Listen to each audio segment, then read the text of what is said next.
Rising gold prices are forcing a shift in buying patterns across Odisha, with middle-class families moving away from traditional high-carat gold. While 24-carat gold has slipped out of reach and 22-carat prices continue to surge, 18-carat jewelry is emerging as a practical solution for many buyers.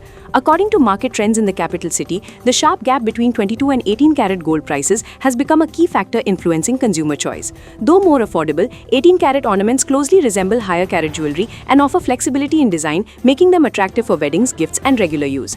Jewelry stores have adapted quickly, expanding their collections to include 18, 14, and 9-carat options, along with lightweight 1-gram gold-plated jewelry for budget-conscious customers. Experts point out that 18-carat gold, blended with other metals, is more durable and suitable for daily wear.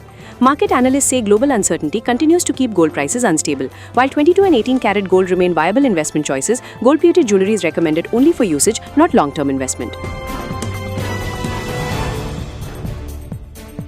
18 ক্যারেটর সেলটা भी बढ़ी आपन जो देखिबे 18 carat भी जदि से देखिबे ornaments भी सेटा भी गोटे भलो कथा कारण एटलीस्ट मनकर इनकम कम अछि से माने 1 ग्राम गोल्ड माने आपनकर इमिटेशन कथा होछि जस्ट गोटे 1 ग्राम कोटेड भली कहि परिबे सेति की शेयर को भी जाउछन।